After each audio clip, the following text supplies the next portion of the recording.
Hey, everybody. Welcome to the Daily Objective. And today we'll be talking about an actor who many of you know and love. He's in movies like The Beaver, Lethal Weapon 4, What Women Want. Yeah, good luck.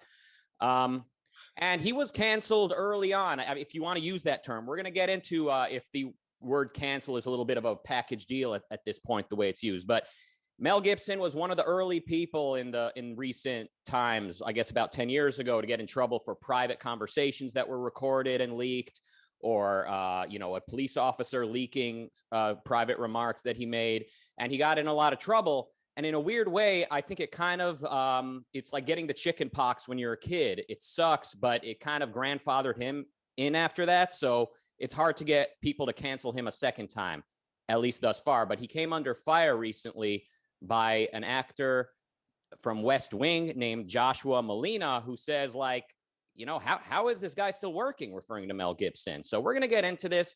It raises a lot of interesting questions, such as, separating the artist from the art, but also like judging somebody's private conversations, and also maybe the sort of spectrum of evil when it comes to judging people. And luckily, I don't need to do this alone, because I'm here with a wonderful co-host and a wonderful guest. First, we've got another actor. This is a guy who, last I checked, doesn't run around blaming the Jews for starting every war, but he might have some skeletons in the closet he might want to air here, to kind of beat the left to the punch. Please welcome Mark Pellegrino. Hey man, no, I get canceled for defending Jews. Wow. Times have changed. And we've got a guy here who he's kind of one of the resident scholars here on the network. He also is he's an historian. So maybe we can ask him and find out, is it true that the Jews, in fact, started every war, as Mel Gibson? As Mel Gibson once. So if anyone's confused by the reference, Mel Gibson. So he was drunk driving, pulled over. He told the police officer, hey, what's with the Jews? They started every war. Asked the police officer if he's Jewish. He said some things that maybe he didn't really want to go on the record, but they ended up leaking, and that was a big controversy about 10 years ago. But I digress. Here he is, author of Creating Christ and The Passion of Ayn Rand's Critics, James Valliant. Well, thank you. Yeah, online about 15 years ago, I wrote an article with respect to these controversies, the movie, the reaction by the international Jewish community, especially every rabbi in this country, and his subsequent DUI arrest. I'm familiar with the topic in general, and I'm familiar with anti-Semitism in Christianity, particularly conservative Catholicism, which Mel Gibson is overtly an adherent of. Can you maybe summarize kind of where you stood when you wrote those articles? Absolutely. When The Passion of the Christ came out, it was sold by Mel Gibson as different than previous biblical epics. And we're all familiar with the famous biblical epics, say, the greatest story ever told, these epic stories that were told about Jesus's life. King of Kings was another one. King of Kings had a silent version way back in the 20s that was the set on which Ayn Rand and Frank O'Connor actually met, was Cecil B. DeMille's silent version of King of Kings. Frank O'Connor was dressed up like a Roman centurion whipping Jesus. And of course, Ayn Rand fell in love with him immediately. That's another story. Anyway, the fact is that Mel Gibson didn't want to have one of these whitewash rewrites of the New Testament. He wanted to have a faithful rendition of what the Gospels told about the death of Jesus, as the Gospels tell it. And the Gospels, the first four books of the Christian New Testament, Matthew, Mark, Luke, and John, all tell the story of the execution, the famous crucifixion of Jesus Christ, founder of the Christian religion. Every single one of those Gospels blames it collectively on the Jews, period. There's no way of misunderstanding that when you read any of the Gospels in their original language. Judas betrays him, one of his own. Peter denies him.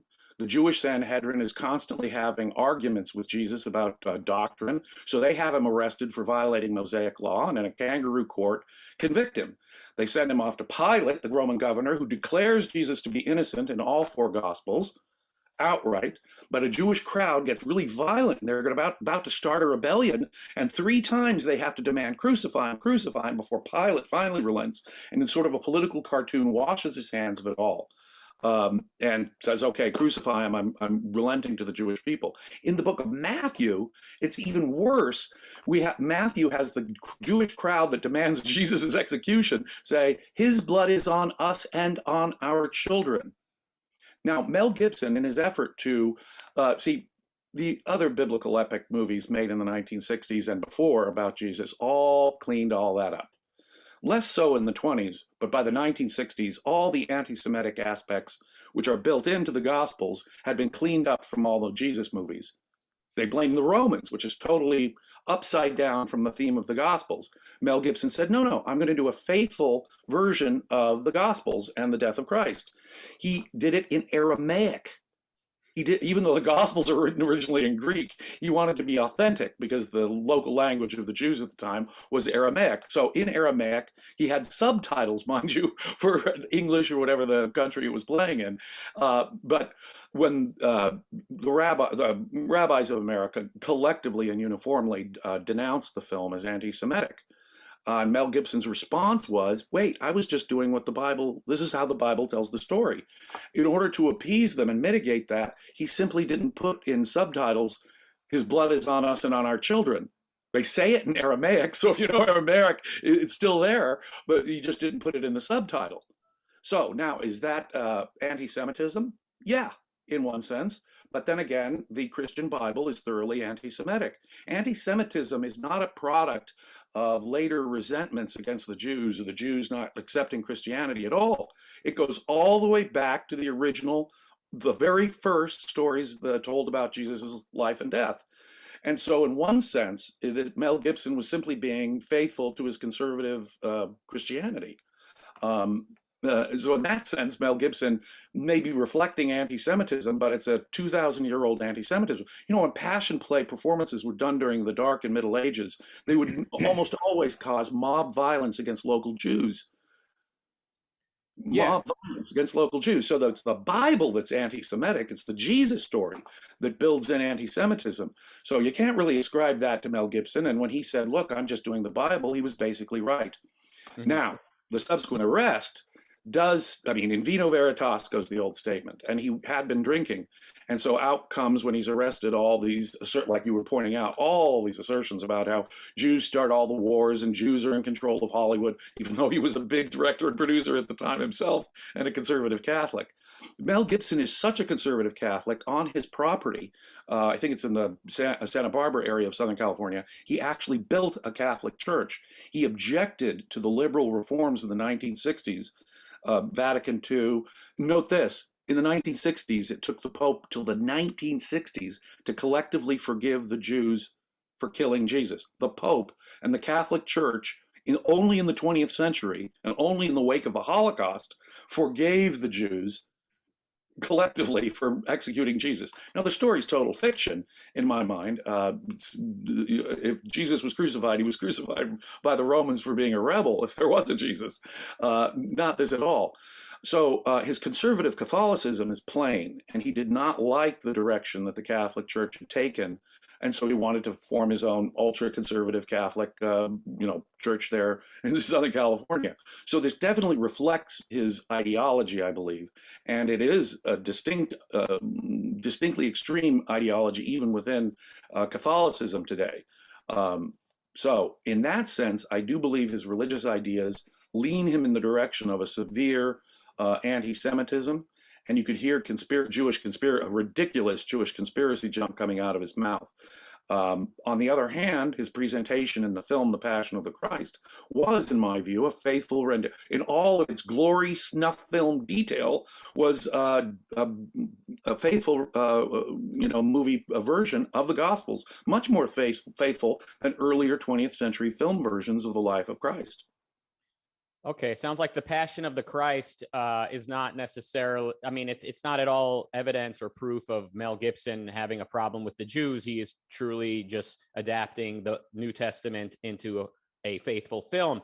And then some of the remarks he made when he was drunk, I guess, are supposed to, in the minds of some people, like show like, oh, see, he was motivated by hatred of the Jews. But I don't see it that way personally. I actually wanted to take this opportunity to ask you guys what you think about generally judging somebody for what they say in private or when they're very drunk. You know, I know the cliche goes like, well, it's their true thoughts and it comes out when they're drunk. Is that necessarily so, or are they belligerent? I mean, how do you guys tend to look at this type of thing? Do you have Yeah, an opinion? I think you can go to anybody's life and take their ugliest moment, or the moment when they're at their nadir, and he was clearly at the bottom of some emotional trough in that moment. And if you were to publicize it, there wouldn't be a single one of us that wouldn't come out on the wrong side of scrutiny. So I hate to paraphrase Hamlet and say none of us would escape whipping, right? If people could look at our worst moments and then popularize those and then claim that was our identity. That was our entire self. I think that's a really slippery slope and a very dangerous thing. And modern cancel culture sort of gloms onto those emotional moments and tries to define people by them. And I don't know that defines him. I, have personal experience with Mel Gibson. I did Lethal Weapon 3. I did a long fight scene with Mel, and we ended up talking jujitsu and Shakespeare. And the guy invited me into his trailer and fixed me a cappuccino, and we talked movies and working with Franco Zeffirelli on Hamlet and the pains and problems of working on that film, and how he was, in my mind, able to overcome some tremendous obstacles. It's a generous guy who was a superstar at the time. We didn't have to, talk to a day player and engage me for hours the way we did, but he was kind and intelligent, and that's the other side of him. And I think that context has to be taken into consideration when you're talking about fucking with somebody's livelihood. And cancel culture today has become extremely subjective. I think in reality, if somebody's political ideology or prejudices really bother you, then of course in private you're entitled to not buy their stuff, not to associate with them in any way. But to make those things the generalized angst, to make them to make moments in somebody's life, to decontextualize them and promote them as if they're a person, the entire person, I think is a very dangerous occupation, and it's becoming a preoccupation with our culture right now. Yeah, and here I was shouting out Lethal Weapon 4, a movie that changed my life growing up because of the Chris Rock and Joe Pesci scenes, but not realizing you were actually in the previous one, which I now must put on my to watch list. So okay, the other controversy was from around 10 years ago as well. A girlfriend of his or ex-girlfriend leaked a phone conversation in which Mel Gibson was very angry at her. He yelled at her, showed a lot of temper tantrum. At one point tells her he hopes she gets R-worded by a pack of N-words. I'm not going to say it on this family program, but again, I say yes, it's very embarrassing, and it certainly suggests he needs a lot of therapy and a lot of soul searching, and I would like to see him share some of that spiritual soul searching with the public to kind of help sort of demonstrate how you can come back from that place to somewhere better. But should that be seen as like definitive proof that he is motivated by pure hatred and racism? To me, I'm more worried about him possibly being violent when he's that angry. Like that to me is the biggest fear, more than that he's part of this movement of racism developing in the world. How do you tend to look at that, James? Well, I think we need to make some very important distinctions, and I think those distinctions are being totally glossed over in the modern cancel culture discussion. For example, the left will accuse people of racism who are not racist at all. and they'll cancel people for what they regard as a racist policy position that they take, when of course the motive for the policy position had nothing to do with racism. They just see it as racism, and therefore the other person's a white supremacist and gone. So first of all, someone's opinion that someone is, say, a racist is not the same thing as being a racist. So we need to make individual judgments here, not collective judgments, and they need to be on a case-by-case basis, because accusations are not the same as some reality we need to be concerned about. Even if a person has an objectionable viewpoint, for me, socialism is an objectionable viewpoint. Do we cancel socialists? Do they no longer have a right to participate in discussion? The mere fact that you said something sympathetic about some disastrous socialist policy that really did kill people, is that worth it? Now, you could be can you be an honest socialist? No, I think it depends on the individual context, doesn't it? I'll make a distinction between behavior and opinion too. I think even if a person does say something that is objectively racist, that doesn't necessarily mean that they're going to go do violence, join the KKK, and act on it. I'd make that distinction. It's an ugly opinion. It's an ugly opinion that supports the terrible action, in effect, gives aid and comfort to it, but it's still not doing the violence. To compare those kind of situations to say, and this is what we were doing in the earlier discussion, to say, go back to the 1950s, where McCarthyism was the big issue. And the left then was complaining, left and right, that people who were proven communists, or people who would refuse, because they were, as it turned out, mostly communists, refused to say whether or not they belonged to the Communist Party, which was being funded by the Soviet Union at the time. Were not getting jobs by, Jack Warner, who a big producer of Warner Brothers, or Louis B. Mayer, big guy. They were anti-communists, and they were ferociously Walt Disney. They were ferociously anti-communists. So it was hard, they said, for these communists to get work in Hollywood. Say, well, wait, does an employer have to hire a person who's a Nazi? No, a private employer can say, well, you're a communist, I'm not going to employ you. And at the end of the day, these guys really didn't hurt their careers. They worked under, like Dalton Trumbo, the writer, he worked under false names until he finally got his name on Spartacus. And then it became a feather in his cap to left-wing Hollywood that he'd been accused of this. It was supposed to be a nightmare time for Hollywood, this McCarthyism, when in fact, these people were, in fact, mostly communists. Little question about it. I mean, think of it, in the 1940s, American spies working for the US government had given the nuclear bomb secret to the Soviets. By 1963, a lone communist assassinated a US president. Now, should McCarthy be concerned about communists working in the United States government? Sure. Was he an obnoxious jerk? Yeah, but he underestimated the number of communists working in the United States government. So if we're looking at the Cold War and a context like that, and we're saying, should private employers be free to employ or not employ communists? Okay, that's one thing. If it is, however, someone's opinion that we happen to disagree about, how much of that, to what range are we going to say, I'm canceling that person as such for something they say? As the liberal opinion changes, and in the last 20 years has dramatically changed on how we should treat, for example, transsexuals. If that changes, is someone's 20-year-old opinion about the nature of transgenderism even relevant? Do we allow people to change? Do we allow people to think? Do we allow people individual context and difference? I think that would be a big mistake, to just cancel people for private opinions, just for their private opinion. On the other hand, there is a line. I have a strong line. I, as an employer, wouldn't employ a Nazi or a communist. I think in that sense, it's perfectly reasonable. But those are important. All of those, in my view, are important distinctions. And a remark that somebody made once is not necessarily indicative of their entire worldview, especially if they're drunk or extremely angry at the moment.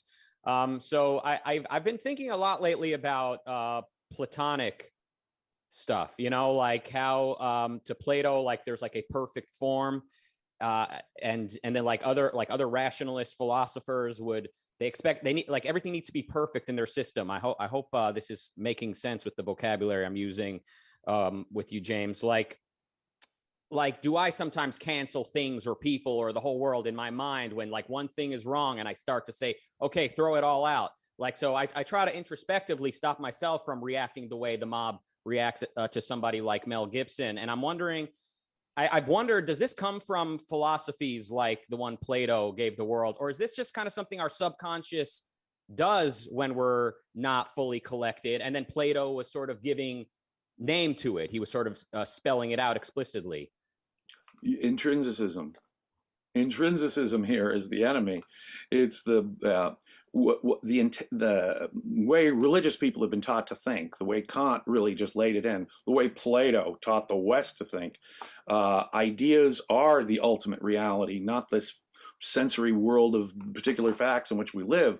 And so they regard values as built into the world. So the minute you cross a value line, you are a demon and that's it, and you're out. See, I don't take that opinion. I think that Wagner, the great composer Wagner, famous for his operas, right? Siegfried and so forth, the Ring Cycle. He was a vicious anti-Semite. Talk about a real anti-Semite. That man hated Jews in an irrational way. Does that make all... Now, I can perfectly understand, because Hitler's favorite composer was Wagner.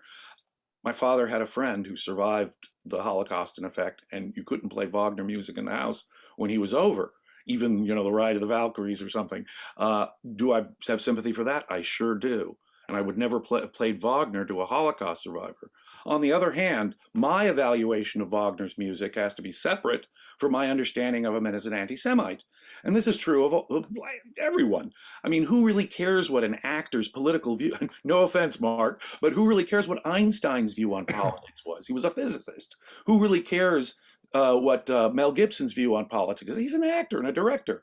So to me, a person can still have value. Their work can have value, and they can still have all kinds of crazy ideas that are only tangentially, if at all, related to the value they're providing.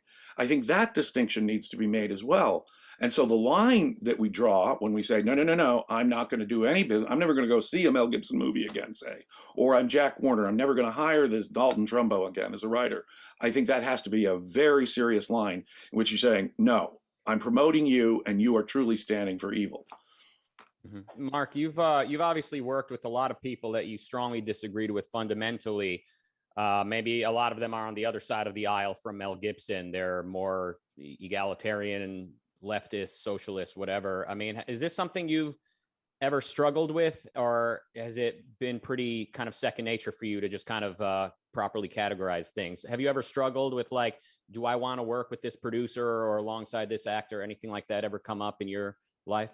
Not working with particular people, but certainly working on projects. I didn't go into a to an Aaron Sorkin audition because it was political, and I would be articulating his perspective that I did not agree with. I think he's a great writer, and I would do anything he was in, provided I didn't have to articulate his political perspective, or if I was given the job of articulating the opposition, and sometimes he could write that very well. I would certainly do that if asked, but it's never been a component in forming a judgment about an actor. I could work with somebody I fundamentally disagree with and enjoy the value they bring, as James said, as an actor. But everything now is politicized, and kids are being taught to be activists, and everything you say is in a political context now. Everything you do is in a political context, and it's seen through that lens. And I think that's a very destructive place for us to be. But hey, when the communists were being canceled, when the Communist Party was being outlawed, when McCarthy was, hunting these people down in the government, the communists reflected an objective threat to the United States of America. They fomented violence. They participated in the assassination of Trotsky. The grandmother next door, who was a communist, participated in passing the notes that enabled the assassin to kill Trotsky. They were all a part of a real fifth column that really did want to undo not only the principles of civilization, but in completely repudiate them through real acts of violence. I mean, they were an objectively dangerous group of folks, and they still are. Mm-hmm. A lot of the people calling Mel Gibson an anti-Semite and saying, kind of like he's what's wrong with the world and he's who the Jews need to be worried about. A lot of them seem very sympathetic to the Palestinian causes, the Palestinian movement, Hamas, Iran. I mean, or they're not too concerned about Iran, who's been openly saying for something like 20 years they're building a nuke they plan to use. on several million Jews nearby. It's like, are these people motivated by, you know, protecting the Jews or protecting anything, or are they being very political and very selective with who they choose to cancel? Well, let's see. Who is more an objective threat to Jews in the world today? Ilhan Omar or Mel Gibson because of his drunken statements? Mel Gibson works with Jewish producers, Jewish actors, Jewish staff. Mel Gibson has objectively worked in a cooperative way with Jewish professionals in Hollywood. Ilhan Omar wants to cut off all private investment to Israel because of the Palestinian issue. Now, objectively, my friends on the left, who is more of a threat, who's more anti-Semitic in their objective threat that they pose to modern Jews? I mean, that's an objective answer right there. So if we were going to cancel Mel Gibson, it seems to me we should cancel Represent Congresswoman Ilhan Omar long before we should cancel Mel Gibson, eh? Mm-hmm. Now, and this kind of raises, we started by talking about Passion of the Christ, and James, you pointed out that it was faithful to the Bible, and you called the Bible itself, the New Testament, anti-Semitic. Is it anti-Semitic, or has it been used by anti-Semites through the centuries? Because it's a story about, you know, a community of people or a country, a mob of people killing Jesus, let's say. That's not necessarily saying that all Jews did something wrong or that they should always be punished for it. Oh, but that's in effect, well, you have to go back to the context in which the New Testament emerged. The first century saw a violent rebellion between religious Jews and the Roman Empire. It was that great Jewish war of the first century AD which caused the temple to be reduced to the Wailing Wall it is today. And it was Jewish Messianic rebels who wanted independence from the Roman Empire and fought a desperate war that may have cost up to 1 million lives. And they were Messianic. In fact, all the ancient historians are clear that their Messianic prophecies are what inspired their rather hopeless military endeavor. The New Testament is clearly a critical response to nationalist, militant Jewish rebels of the first century. It advocates internationalism. Anyone can be a Jew. You don't have to be circumcised, says Paul. You don't have to follow kosher diet. All of those silly Jewish rules, they just alienate the Jews from the world around them. That's the New Testament's position on Torah and Moses and the Mosaic Law. Peace? What are you kidding? In the Gospel of Matthew, for example, and in the other synoptics, Jesus declares that in this time of rebellion that not just a Roman, but a Roman centurion has more faith than any Jew. So the way the Gospels are clearly written, I just went through the Passion narrative, which clearly blames the Jews collectively. The Romans said he's innocent. The Romans didn't want him arrested at all. Why would they want Jesus arrested? He advocated peace. He advocated paying your taxes, rendering unto Caesar. He was friends with tax collectors. So the portrait of Jesus is totally pro-Roman and anti everything about Jewish culture in the first century. Literally everything. And it's Jesus's rhetorical jousts with Pharisees, Sadducees, various Jewish authorities, scribes, temple priests. They're the ones who are constantly complaining his disciples are working on the Sabbath. And what do you think of kosher diets? Nothing that goes into your body that's impure. So Jesus is a consistent critic of Judaism. And he's having arguments with Jewish authorities of various kinds, and it's they who arrest him. They arrest him for violating Mosaic law after he's betrayed by one of his own. And the Romans throw up their hands. This is a religious dispute. We don't care. And how is the theme then come out? The Jews misunderstood their concept of Messiah, and therefore they deserved the defeat they got at the Roman hands. And this is exactly how every Christian writer in the 2nd, 3rd, 4th centuries, the very earliest Christian writers from the start, interpreted the Gospels that way. And as I say, from the very beginning, when they would do passion play performances during the Dark and Middle Ages, they would almost inevitably cause mob violence by Christians against the local Jews. It's not a hidden message. It's so obvious that it will over and over and over Christians have said that the Jews killed Jesus. And I mean, listen to Martin Luther in the 1500s. He was absolutely convinced that it was the Jews' fault. And this has been the consistent opinion of Christians since the Gospels. So it's not only in the Gospels, it's the way Christians have been interpreting the Gospels. As I say, it wasn't until the 20th century that the Pope collectively forgave the Jews for killing Jesus. So no, it's anti-Semitic. It's been interpreted in an anti-Semitic way since the beginning. It's anti-Semitic I regard the Gospels as fiction. And if you regard them as allegorical fiction, there's little doubt what the plot theme there, using Ayn Rand's term, is. The Jews killed Jesus and therefore deserved the punishment they got with the destruction of the temple and their defeat in the Jewish war.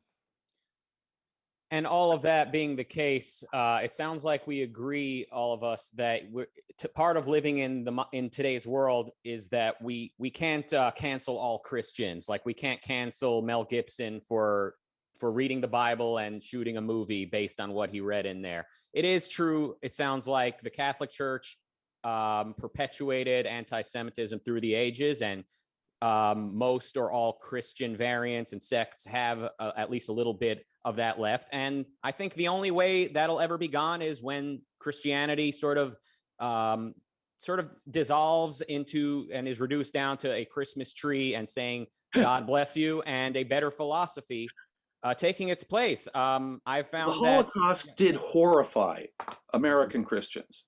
And so you did see a dramatic change in sort of both the Hollywood presentation of the life of Jesus, which cleaned up all that anti-Semitic stuff, but also in Christian writings generally. So there are distinctions, but it is the Christians who are evading the anti-Semitism in the last 80 years that are the ones who need to belly up to the bar about the original message of the New Testament. It seems that the more Christians have been enlightened, or kind of the more they put God in the back seat and, like Aristotelian influences in the driver's seat, the more the Jews don't seem so bad to them anymore. So we can see the more capitalism and reason and individual rights come about and become popular, the more the Jews are seen as less of a problem. And the reverse is also true, which is why I think, and this is maybe a bit of a can of worms with our co-host, but I think we need to be very concerned about the reemergence of religion, because the way it's coming back, it's probably not going to be, Thomas Jefferson or like kind of an Enlightenment type of Christianity. It's probably going to be very vicious. Too bad we didn't have you here for that debate that we had. I don't know if you caught that, James, but Mark and I debated which is worse, religion or skepticism. But that's a hard call, because they kind of depend on each other. That was that was part of what we explored. Mark, anything? Well, I think you're right to fear a new rise of the religious right. A highly politicized and vicious version of Christianity is very possible. It's in reaction to the radical skepticism and nihilism that we're seeing on the left that dominates the culture. And it's Rand who can fill the vacuum between the two and annihilate both sides. But nobody knows that yet except us. Yeah, on that we agree. So we can debate all day, but we're debating not in terms of essentials or fundamentals, I think. All right, super chat time. Robert with $2 says canceled or boycotted or simply ignored. Regina with €2. Thank you for that. And then we've got Louise with £4. Allison with $10 says, Mark, on a Tuesday, TDO is awesome. Here's $10. I was given an option to watch The Passion of the Christ for extra credit in a Southern public school. I forgot the subject. I thought nothing of it then. Wow, I would have been alarmed by that, but maybe I'm more sensitive to that type of thing coming from, the particular background I do. But the film's a gruesome snuff film. It's hard. It's hard to watch. Yeah, it focuses on the torture and the slow agony of Jesus. It's like one of those medieval Catholic crucifixion things with an emaciated Christ and a suffering Christ bleeding from. I think the darkness of that movie should give you an indication of what's going on in Mel's soul. I think that reflects something inside of him. See, to focus on that rather than the redemption of Christ, rather than the resurrection. Right. See, Christianity says we're that rotten that we need a human sacrifice to endure that much agony because we're that depraved. And the focus on human depravity and the suffering of Jesus is to focus on just that element. And I think that is a disturbing element, both of Christianity and probably Mel Gibson's psychology, but I wouldn't want to go further into that in that way. But I would make that distinction. I think it's really important.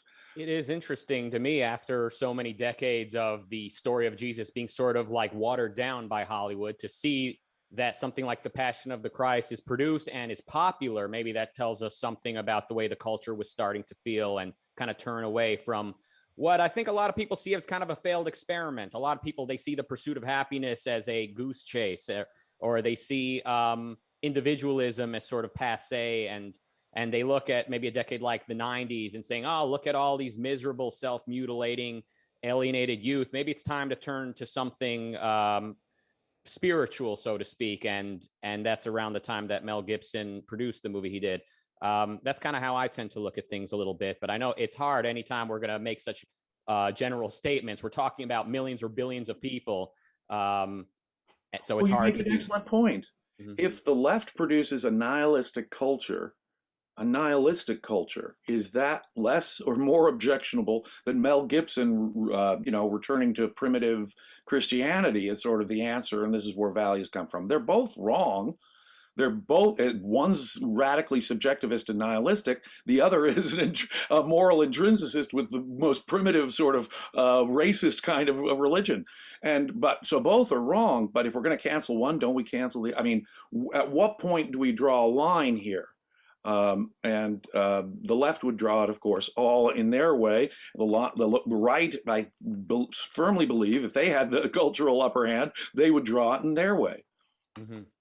The 90s certainly were a violent period in entertainment, generally, from music to movies and all this stuff. I mean, violence was the cool thing. So yeah, The Passion of the Christ was hardly breaking new grounds. But perhaps it was sort of packaging it in a context that bothered people. Marilyn with $5 says, I went to a Lethal Weapon movie at a time when I was struggling with depression. It cheered me up a lot. Not canceling that memory. I got one question for you, Marilyn. Do you really want to jump? You guys get that reference? All right.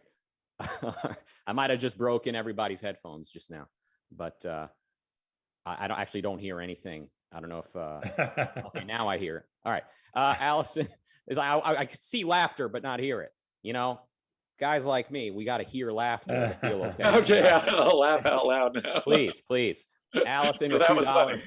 Thank you. Allison with $2 says, I think it was my government and economic class. I mean, it's interesting that you were, I could contemplate a situation where it's proper for even a public school, as paradoxical as that is, to assign students to watch The Passion of the Christ or to give them extra credit for it because of it's a relevant product in the culture. But to assign it because, like, hey, you should see this to know God loves us and was willing to suffer for us. Now that to me is a violation of the, separation of church and state. So I guess I would want to know the reason it was offered in that class. Those are all the super chats we have.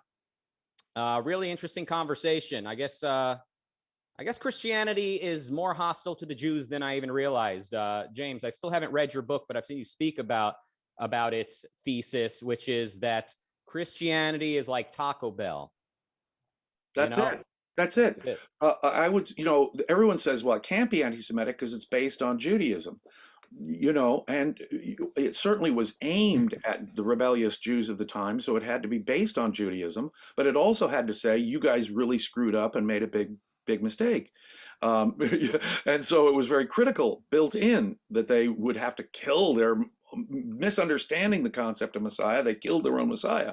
So it's very, very extreme, and it's extreme at its original source, no question about it.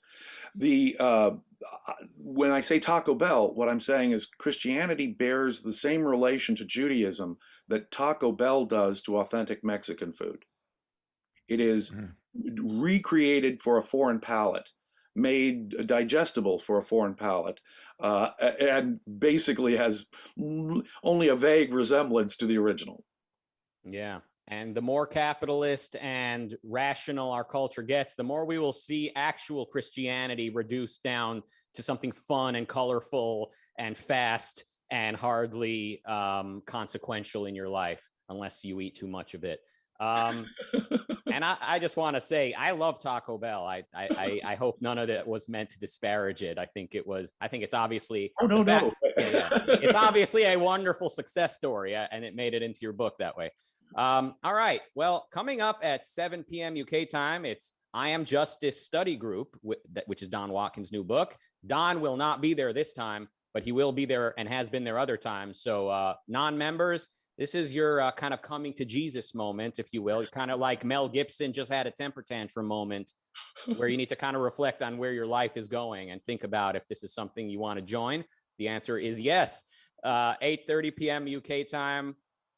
James, the presently present James, will be discussing Kant versus Sullivan, an essay by Ayn Rand. Yes. Okay. Yes. The producer adds it's from the 1970 edition of The Objectivist, and it was also in Philosophy Who Needs It. Yes. Wow. Look at me. One of her most powerful essays.